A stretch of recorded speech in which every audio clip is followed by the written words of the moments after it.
In the words of Monty Python, and now for something completely different.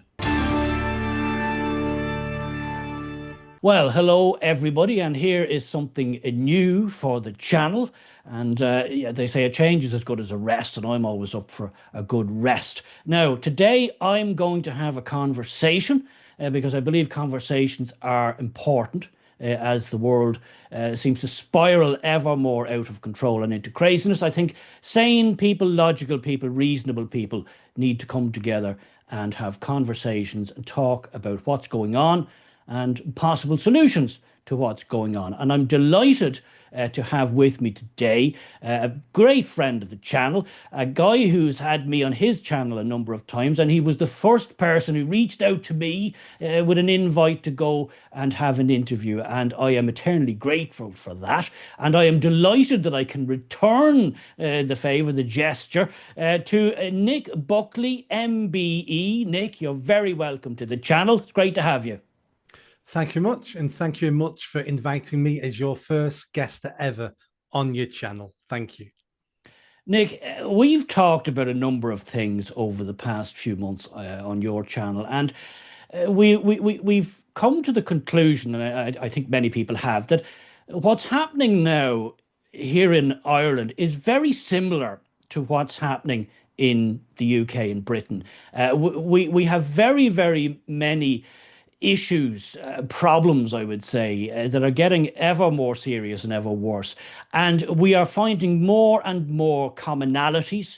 We're finding more and more common ground between the Irish, the English, the Scots, the Welsh. Can you just give me and the viewers here a quick sense of where you see current modern day Britain? Where are you all at over there in terms of a society?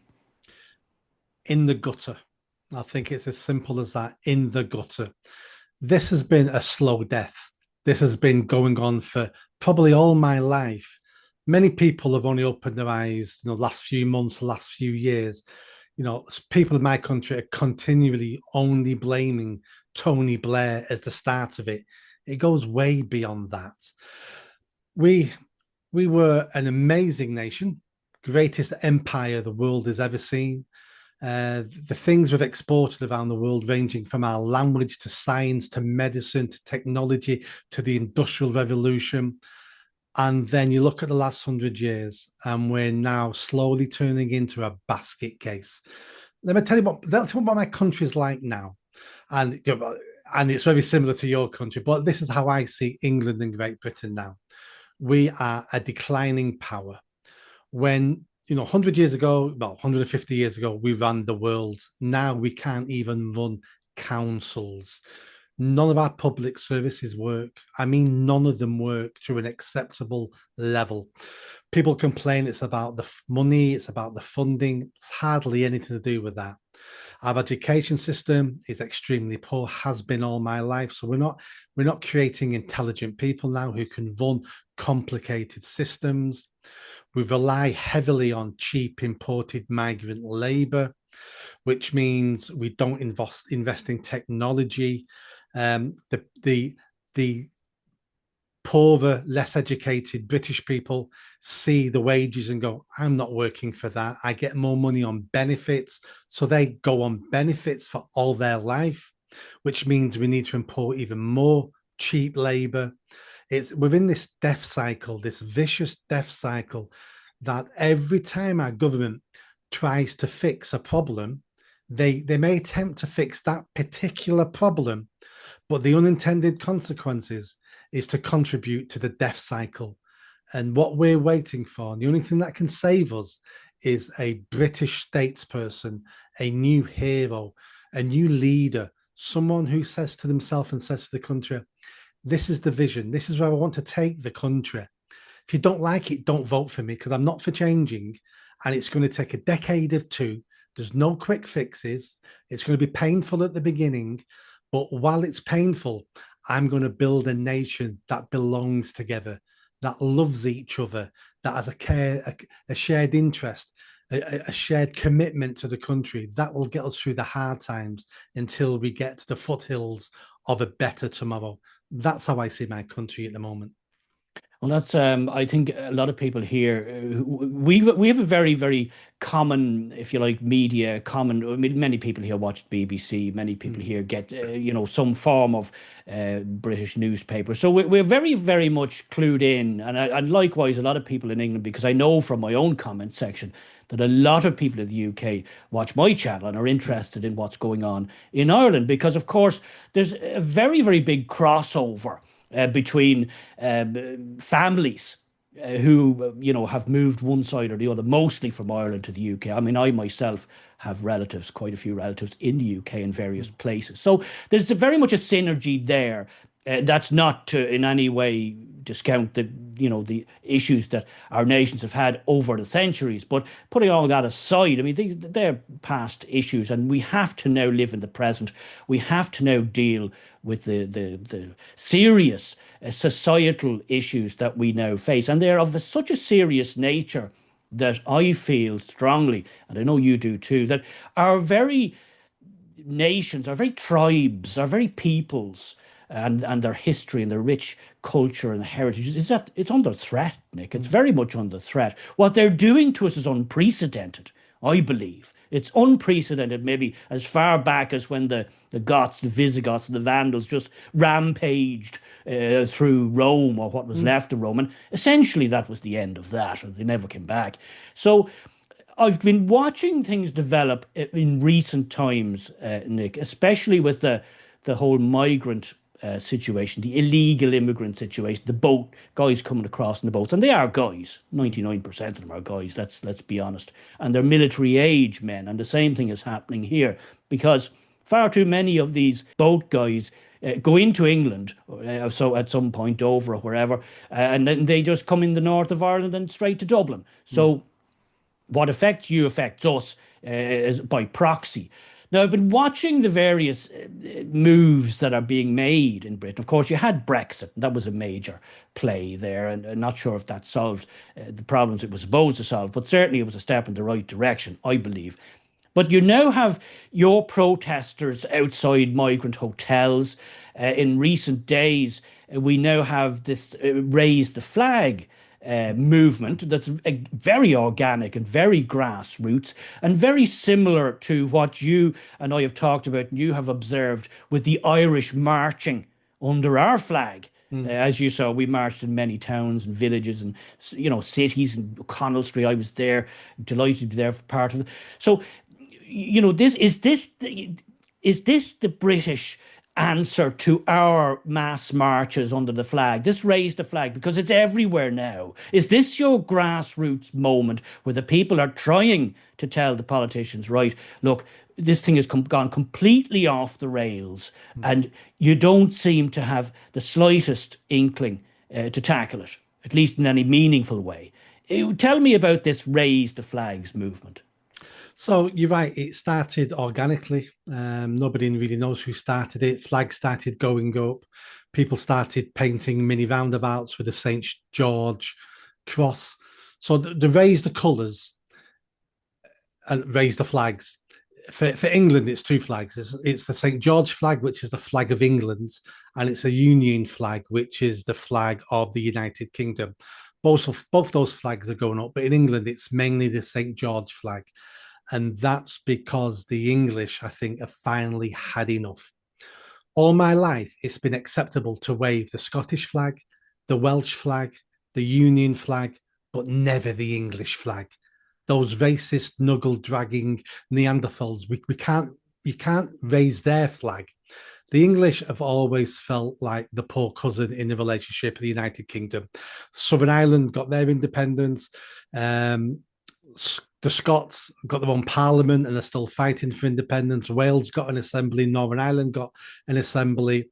And the English are going, where's our assembly? Where's our parliament? We have foreign MPs from Wales, from Scotland, from Northern Ireland who can vote on English matters, but we can't vote on those matters in their country. So the English have been getting, their backs have been getting up for quite a while. It really started, I think, at the Scottish referendum when we saw a third of Scots basically saying, we hate the English. Not all Scots, I'd say about a third, 25%, maybe around there. And that got our backs up. So an English movement has developed from that. People are now arguing for England to leave the United Kingdom, which means there is no more United Kingdom if England left it. And then mass migration has been a problem all my life, but especially more recently. And I guess, same in your country. The second you mention it, you're a Nazi, you're a fascist, you're just like Hitler, you're a racist, you're a homophobe, and all these words come out. And the English are very tolerant people, and we've accepted it, and we've accepted it. We've tried to go along with it. But the breaking point now is not just the terrorism, the Islamic terrorism we've suffered. I heard the bomb go off in Manchester, 7 years ago. I lived just down the road from the stadium, the arena. Then we had the killing in Southport, the 3 baby girls stabbed to death by a lunatic. That broke the nation, that one last year in Southport. And then we've had so many sexual assaults and rapes near and from migrant hotels. The English have had enough. And raising the flags, I think, isn't a demonstration. For me, if you look subconsciously below it, I think the English are saying to the establishment, we're warning you. We're giving you notice.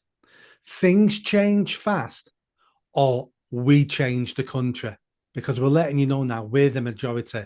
We're graffitiing everywhere. We're putting flags up without. If you don't change course, we're going to drag you down. And I think this is a shot above their bows. I think we're saying to them, we've had enough. We're peaceful people. We're tolerant, but you've pushed us to the edge. And I think this is their last warning. On the flip side of this just might be one of those summers where everyone's out hanging flags, talking tough, and come autumn, when the rains come, no one ever goes out again. So it's either going to be the beginning of the change of the country, or it's going to be a blip and everybody was back inside and carries on watching Coronation Street. I don't know which way it's going to go. Well, it's very interesting because, as I said, we kind of mirrored that type of grassroots movement, if you call it a movement. As you said, it wasn't any one person. There was no leaders as such. There was various people speaking at various events, but there was no coordinated movement or leadership. And we went out, we marched, and I was involved, as I said, in some of them. It was even very, very big numbers, a sea of tricolours, which a type of spirit that I hadn't seen in years. And it was a type of thing that was just organic and natural to us. Every event you went to was kind of a bit of that. And then as we became multicultural at warp speed, they did everything they could to downplay that. The flag was, of course, downplayed, and then they outright tried to demonize it, in my view, Yes. in ways. Now, I know that's nothing new to you over in your side of the water, because they've been doing that for decades over there, since the 70s at least.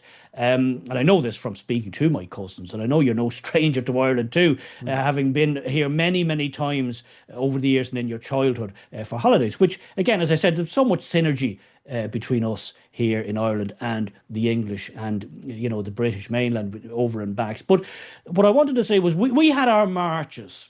And they looked really fantastic. I'm sure you saw footage Yeah. of them. It looked an amazing sight, wonderful showing of the people and all age groups, all demographics, and all proudly flying the flag.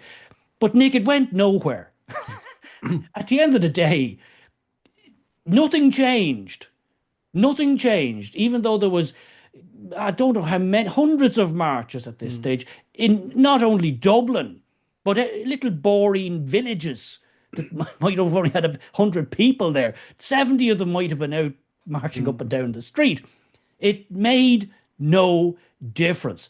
The political class just shrugged their shoulders, pretended it didn't happen, and even if they were pushed to admit it did happen, said that these were only a bunch of far right agitators. So even though we know it happened, we're not going to pay any attention because those people are quite obviously nuts and far right.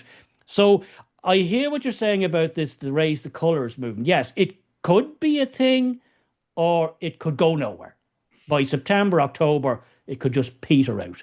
and business as usual. But I know you've been watching Professor David Betts, and he has been, and he's obviously a very knowledgeable expert in times like these, perhaps not in our neck of the world, but certainly when society gets to the level and the pitch that it's at with our societies, and he's very explicitly saying that there's a quite a high chance, high probability that some form of civil war may ignite. Mm. Do you think is he over egging the pudding there? No, I think there's a very good chance that the UK will fall into mass violence. We've seen it. We've seen a little bit of it in Southport last year. We've seen it in Ballymena this year, and things have moved on since there. Um, he's done a mathematical calculation. He reckons there's about 18% chance of a civil war in the UK in the next 5 years. It's more like 4 years now. He's been talking about it for a year. I interviewed him on my channel and we went through all the points because what he's done, he's looked at civil wars and civil conflict in other countries and picked out the warning signs, picked out the steps that got to that place. And he's used that learning and looked at the UK and said, God, it's similar. A lot of the landscape are just like we see in the Balkans, Yugoslavia. When I asked him, what's it going to look like? Is it going to look like the Cavaliers and the Roundheads on horses charging each other? He went, no, it's going to be more like the Troubles in Northern Ireland. That's what it's going to look like. It's if you come over here and you speak to people privately, many men will tell you they're waiting for the violence. I've got friends and acquaintances of mine who are saying they hope violence comes. And when I say to them, but why violence? And they say to the common answer is, they've made me feel like a coward for so long. I don't want to feel like a coward anymore. And I only think violence is the way. I voted against this all my life. And these guys are in the 40s, 50s, 60s. I voted against this all my life. And no one has ever paid attention. The best I've had is people have took my vote and then lied to me and done the opposite. They've had enough. And I think people now have got to a stage where they feel they're fighting for the survival of the country. And I think we've got to this point, and you haven't got there yet. Your demonstrations were amazing, photogenic, they were lovely. But at no point was there any threats of violence, hence why they were ignored. I don't want violence. I'm not advocating for violence. But marching on the streets peacefully, if that's all you do, your government goes, fill your boots, march all day. What you're going to march and sing some songs and wait? Do that every day. I don't care about that. But it's changed in this country now. Not only are we doing that, the feel of violence, the anger. You know, it's a guy was hanging up flags the other day. Someone threw a petrol bomb at him. It hit him in the head, cut his head, fell on the floor and set the floor alight. There's rumors. I think this might have been hidden by the mainstream press in York. People hanging flags up, and a group of Asian Muslim men with machetes and knives went to attack him, and the police had to be called. It's ramping up here now. It's only going to take one stupid person to do something stupid, or an accident, or a mistake, and it's going to explode with a tinderbox. You know, when you've got sensible professional men who I've known all my life going, I hope violence comes because I'm sick of this. We're in a very dangerous place. Well, I can absolutely understand that, Nick, because I've been saying this about Ireland for the past at least couple of years, because what you have experienced in Britain over the last, say, 60 years, 70 years, we've done it in 10. Yeah. We have absolutely speed run the whole thing. Nothing has been learned from all of the various avenues and channels that the UK has gone down with mass immigration, with the problems that comes from that and integration. Then you have balkanization of different groups and enclaves starting up and setting up. We've watched all that happen. And we weren't blind to it. You're our closest neighbor. We have a lot of, we know what's going on there. And yet, and yet, with all of that knowledge and experience, our politicians, you know, did exactly the same thing except at warp speed. Mm. So we are very much at the same pitch. And what you would have seen, I'm sure you know about that, the stabbing of the children in Parnell Street in Dublin. Dublin burned that night Mm. because of that one act by an Algerian man who shouldn't have been here, and he just went berserk and attacked little girls, Mm. and thankfully there was no fatalities such as in Southport, but Dublin just went on fire. And I mean, I've never seen any. Like I lived through the Troubles. Mm. I remember the Troubles. I mean, I didn't live in the north, but I lived about 10 or 15 miles from the border, so quite close. But what happened there, as you said, is a tinderbox, and any spark could set it off because people here, the Irish here, are very much feeling, and I know because I talk to people as you talk to people, ordinary people, they are feeling more and more disenfranchised. Mm. They are feeling like whenever there's a queue for anything, they're at the back, purposely. Yeah. Housing, for jobs, for hiring in the public service, for basic medical services. The ordinary native Irish people are always at the back of the queue for everything. And you can only get away with that for a certain amount of time before, as you said, ordinary, normal, sane people start to think, why am I even, I can't win this game. Mm. There's no path for me to win.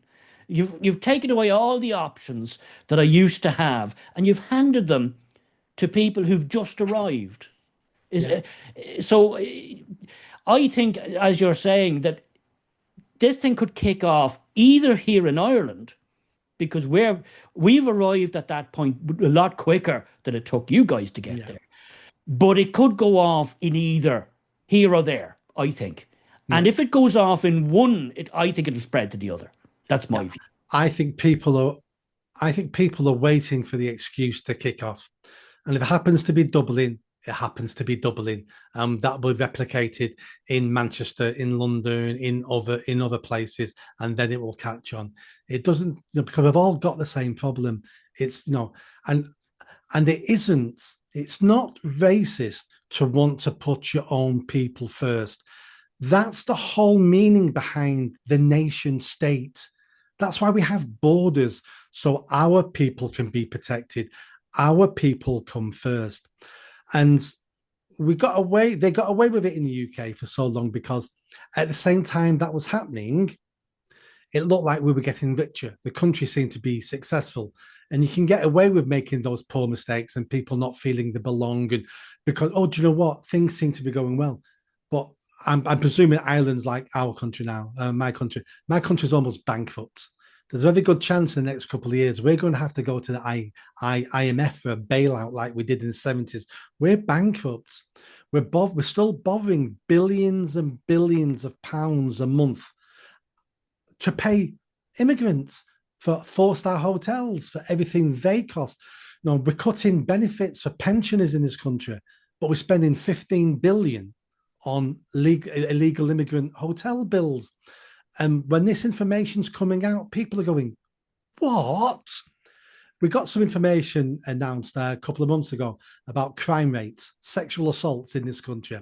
So in the UK, a foreigner compared to a British-born person of any ethnicity, but a normal British-born person and a foreigners are twice as more likely to commit crime.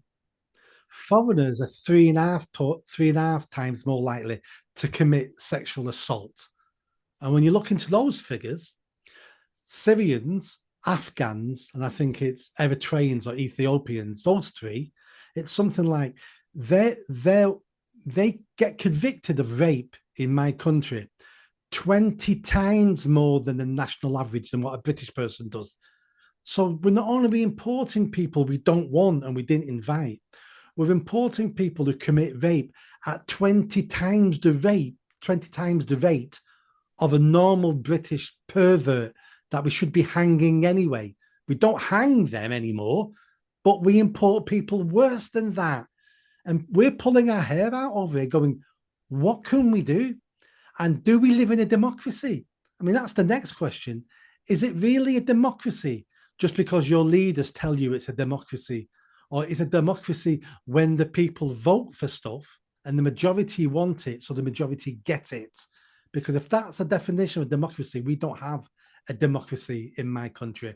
We have a pink and fluffy dictatorship that's becoming less and less pink and fluffy as every year goes by. We've got hate crime laws. A guy got arrested a couple of days ago at a demonstration for shouting, "I love bacon."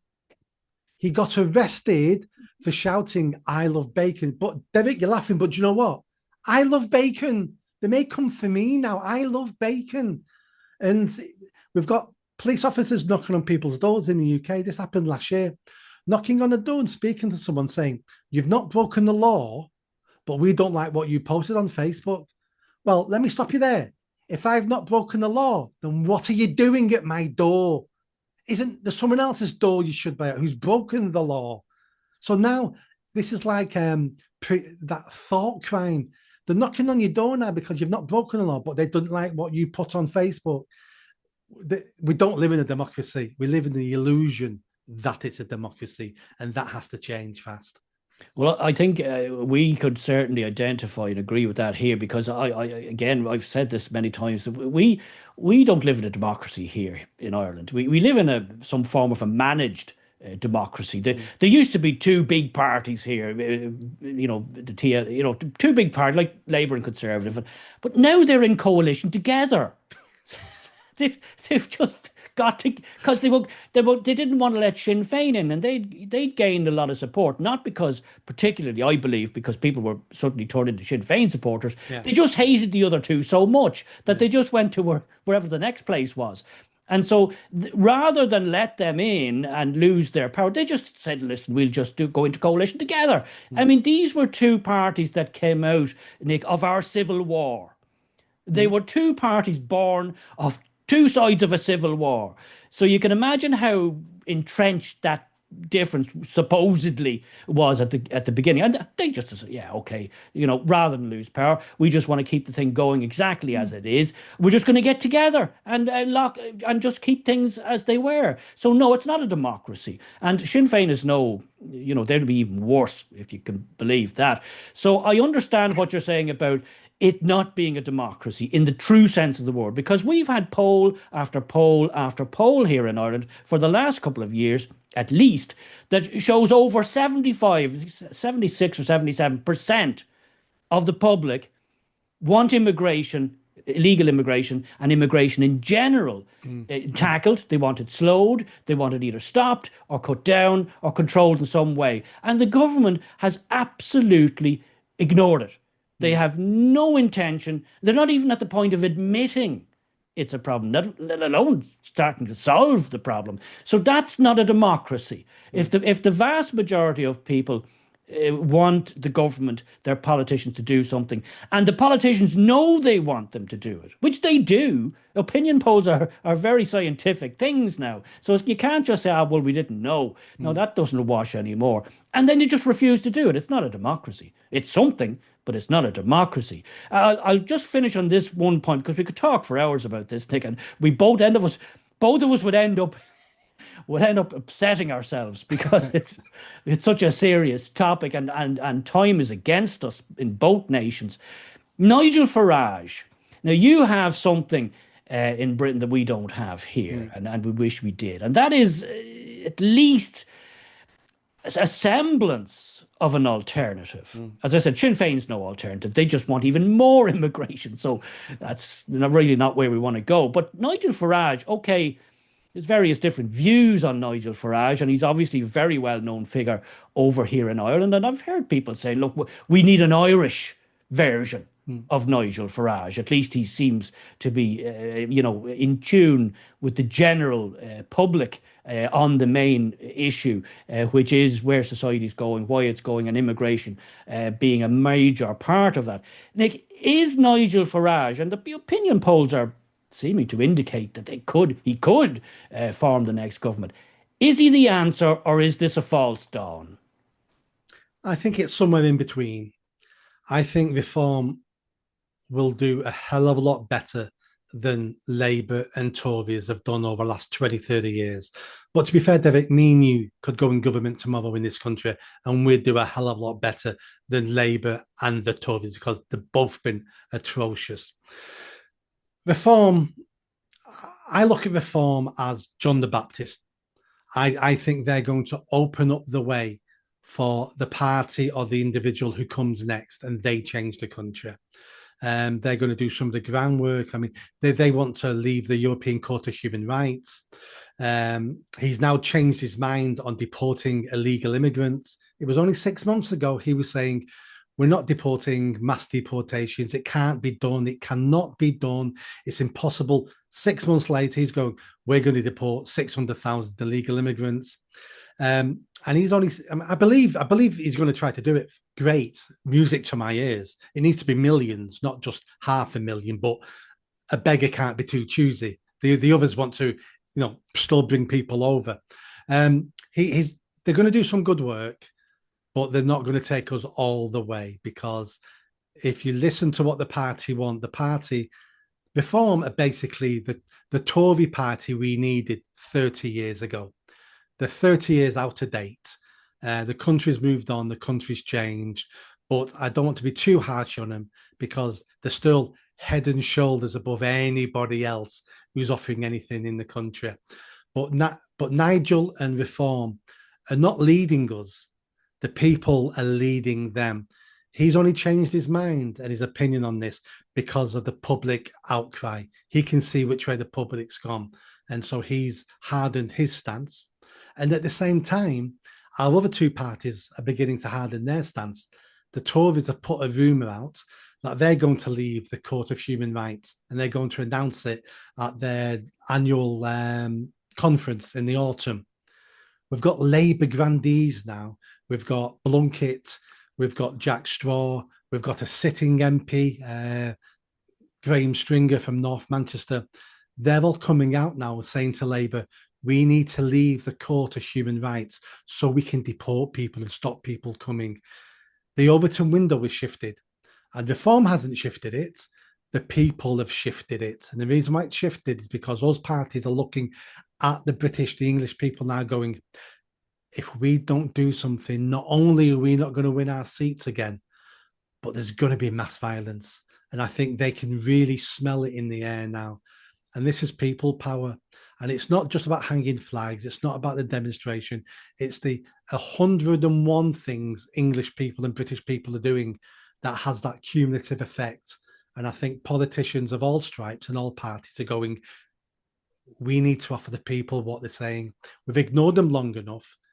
And I think the Overton window has shifted. I think at the next election, general election in the UK, I think the three main parties will all be saying we're either going to suspend membership or we're pulling out of the European Court of Human Rights. If I'd have said that, if someone said that to me 6 months ago, I'd have laughed in their face. Nigel Farage is a man. Yeah, he does say some great things, and then the next minute he says something you think, I don't know about that one. So he's a tricky guy to try and figure out, and he's certainly not, as you say, the finished article. But he may just be the guy who kind of gets you to the promised land. He mightn't lead you into it, but he might get you there. The downside for us Irish, and I have to say this, your good fortune may be our downfall because if Reform or whoever comes after Reform actually gets a grip in a real way of this issue and starts doing what the people want them to do, well, they're all going to come here, aren't they? Yes, yes, they are because your welfare system and your benefit system is not only is it better than the UK's, it's 10 times better than you get in France. So if they're going to flee here, they're going to flee to France or are they going to flee to Southern Ireland? And unfortunately, we're not going to be spending our resources stopping them fleeing the UK. We're going to be like the French police. We'll be encouraging them to get out. Well, that's why I certainly push for it my end as much as I can. We need to get our act together here in Ireland to push the debate forward, and that's why I think having chats like this with like-minded people, Mm. on both sides of these islands, we need to put our heads together because this affects us all.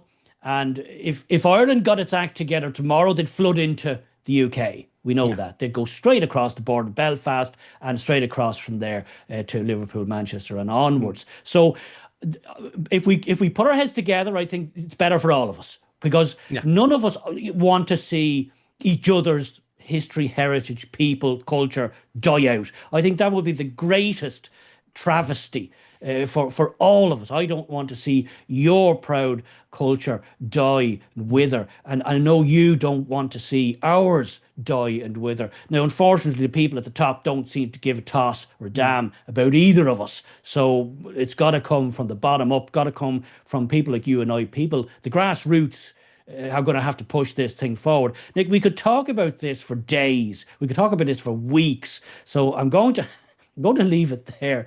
But I want to thank you very, very much. It's been a great pleasure to have you on. And I did say in a number of times, Nick, yes, as soon as I figure out how to do it, I'll have you on the channel. And I finally did figure it out. Now, I haven't pressed the buttons after this, so I don't know if I even recorded this. I hope I did. So I just want to thank you very, very much for coming on the channel. And I hope we'll talk again because I think sane conversations with sane people is what's Mm. needed. So, Nick, thank you. And I will leave a link to your channel down below. Everybody should check out your channel because you do speak a lot of common sense. And it's great for people to keep tabs on what's going on in the UK. And your channel is an excellent way for people here in Ireland to do that. So I'll leave a link to your channel down below. And I hope we shall talk again soon. I'm 100% sure. I'm not 100% sure of my country, but I'm 100% sure we'll be chatting very soon. Thanks, Nick.